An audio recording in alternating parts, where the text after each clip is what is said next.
दिया वो निभाना पड़ेगा और जनता का पैसा चुकाना पड़ेगा। अध्यक्ष जी, पहले सत्र में मुख्यमंत्री जी आते हैं और कहते हैं कि हमारी विधायक निधि को उन्होंने बढ़ा दिया, और जब आज हमारा द्वितीय बजट सत्र चल रहा है वहां पे हमारे आदरणीय वित्त मंत्री जी कहते हैं कि वो तो सिर्फ और सिर्फ एक घोषणा थी, समय तो सुनिश्चित किया ही नहीं गया। तो आदरणीय अध्यक्ष महोदय, उसी प्रकार से ये जो अभिभाषण हुआ, ये जो बजट प्रस्तुत हुआ, इन्वेस्टर समिट मीट जो 2018 में हुआ और 2023 में हुआ, ये सब की सब घोषणाएं हैं और जनता ये जान रही है कि इसका समय अभी तक सुनिश्चित नहीं हो पाया है। और आप लोग क्यों घबराते हैं जब विपक्ष ये कहता है कि तुम्हारे फाइल में जो गांव हैं उनके मौसम गुलाबी हैं, यह आंकड़े झूठे हैं और ये जो दावे हैं वो किताबी हैं। और ये बड़ा ही सीरियस मैटर है क्योंकि ये crisis of credibility of leadership है अध्यक्ष महोदय, और इसको संज्ञान में लेना चाहिए। अभिभाषण के दौरान और काफी सारे हमारे जो पक्ष के सदस्य हैं उन्होंने बहुत तारीफें की और कहा कि प्रदेश इस विभाग में 1 नंबर पे पहुंच चुका है, उस विभाग में 1 नंबर पे पहुंच चुका है। बिल्कुल सही कहा आप लोगों ने। मैं भी बारी बारी उत्तर प्रदेश का कौन सा विभाग किस नंबर पे पहुंच चुका है वो आपके सामने बताऊंगी, और प्लीज मेज थपथपाने से आप लोग मत रुकिएगा। कल उप मुख्यमंत्री जी बहुत तारीफ कर रहे थे, अपने नंबर ऑफ सीएससी पीएससी की बातें कर रहे थे। मैं आपको बताना चाहूंगी, और ये जो आंकड़े हैं मैं टेबल कर दूंगी अध्यक्ष जी, ये जो आंकड़े हैं ये आपके ही सेंट्रल की जो सरकार है उसके आंकड़े हैं, जो बताता है कि अगर हम मैटरनल मोर्टेलिटी रेट की बात करें, प्रसव और गर्भ की अवस्था के दौरान जो मृत्यु होती है, आज हमारा जो उत्तर प्रदेश है 167 पर लाख लाइव बर्थ हमारे यहाँ डेथ हो रही है। हमसे बेहतर तो बिहार है, हमसे बेहतर तो बिहार है जहां सिर्फ और सिर्फ 130 हो रही है। अगर हम बात करें नॉन कम्युनिकेबल डिजीजेस की, जिसमें मधुमेह और रक्तचाप जैसी गंभीर बीमारियां होती हैं, जिससे आए दिन हार्ट अटैक आते हैं और लोगों की मृत्यु हो जाती है, और बिल्कुल सही कहा आपने, उत्तर प्रदेश उसमें नंबर 1 पे है। अगर हम बात करें सीएससी और पीएससी की, तो नंबर ऑफ सीएससी पीएससी तो कम है ही है, लेकिन साथ ही साथ कम doctor, less than 50% of doctors में भी हम नंबर 1 है।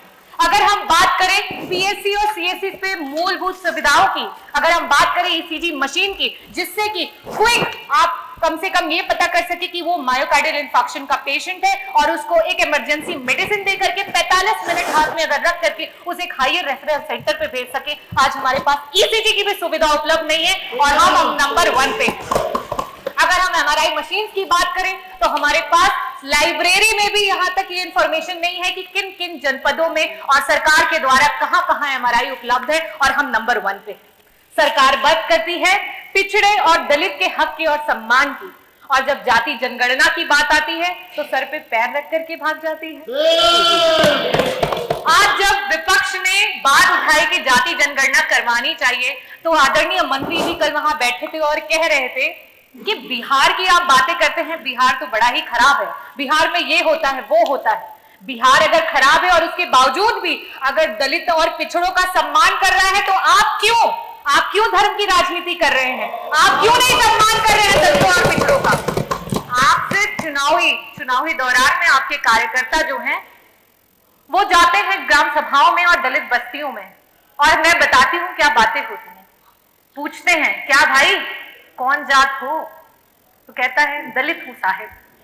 कहते हैं अरे नहीं नहीं किसमें आते हो, तो बेचारा दुख का मारा कहता है आते हैं साहिब, आपकी गाली में आते हैं, गंदी नाली में आते हैं, और अलग की हुई थाली में आते हैं साहिब। तो कहता है हम तो सोचे तुम हिंदू में आते हो। बोले आते हैं ना साहिब, लेकिन सिर्फ और सिर्फ आपके चुनाव में। और आप हक की बात करते हैं, आपके एनसीआरबी के आंकड़े बता रहे हैं कि आपके प्रदेश में सबसे ज्यादा एससी और एसटी कम्युनिटी पे जो है वो क्राइम्स हुए। आज कानून व्यवस्था की बात पर पीठ थपथपाई जा रही है और एनसीआरबी के आंकड़ों को बताया जा रहा है। मैं आपसे ये कहना चाहती हूं, आपकी जो जीरो टॉलरेंस अगेंस्ट क्राइम की जो सरकार है वो सिर्फ और सिर्फ ढकोसलेबाजी है। एफआईआर सच और झूठ के बुनियाद पे नहीं, किस दरोगा की, किस एसएचओ की पॉकेट कितनी गर्म की जाती है उसके हिसाब से एफआईआर दर्ज की जाती है। और आपको मैं एक और बात बता दूं कि जाति विशेष अमरोहा में, आपके जनपद अमरोहा में सिर्फ और सिर्फ पूरे जनपद में एक ही जात के सारे लोगों को पुलिस विभाग में डाल दिया गया था। ये तो आप लोगों को स्वयं भी पता होगा। और आज थानों पे चाहे कोई भी केस हो, चाहे वो अपहरण हो, चाहे वो चोरी हो, चाहे वो बलात्कार हो, चाहे उत्पीड़न हो, चाहे मर्डर हो या कोई भी जमीनी कोई केस हो, हर चीज का रेट आपकी सरकार में फिक्स करके रखा हुआ है। और उत्तर प्रदेश में अगर महिला उत्पीड़न की बात करें तो मैं एनसीआरबी का ही आंकड़ा आपको बताती हूँ कि पर लाख विमेन में 51 महिलाएं हैं जो उत्तर प्रदेश में उत्पीड़न और क्राइम का शिकार हो रही हैं। लेकिन वही बिहार हमसे बेहतर है, वहां पे 30 महिलाएं हो रही हैं। कन्विक्शन की रेट पे आप कहते हैं कि हम बहुत सारे लोगों को कन्विक्ट कर रहे हैं, लेकिन आप जिस चीज पे खुश हो रहे हैं जरा देखिए कि आपसे प्रदेश और भी हैं जो कन्विक्शन रेट में आपसे भी बेहतर है। आज आपका प्रशासन संविधान की धज्जियां उड़ा रहा है। संविधान जो कहता है कि अगर इंसाफ दिलवाने में कोई मुजरिम छूट भी जाए तो कोई बात नहीं, लेकिन किसी निर्दोष के साथ अत्याचार नहीं होना चाहिए। कानपुर देहात में वो मां बेटी जिस तरीके से जल गई, क्या वो किसी तरीके से संविधान के अनुरूप हुआ?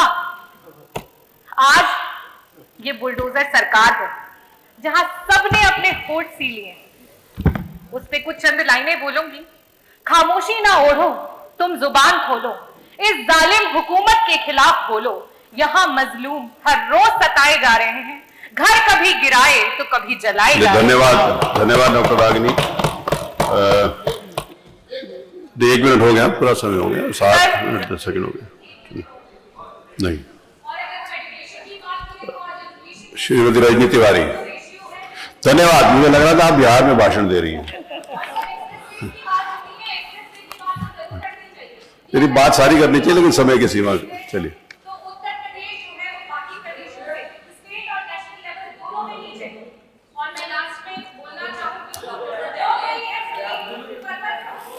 माननीय अध्यक्ष जी, आप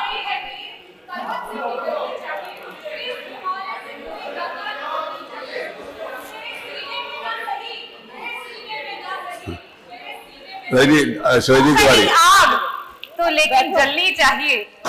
माननीय अध्यक्ष जी,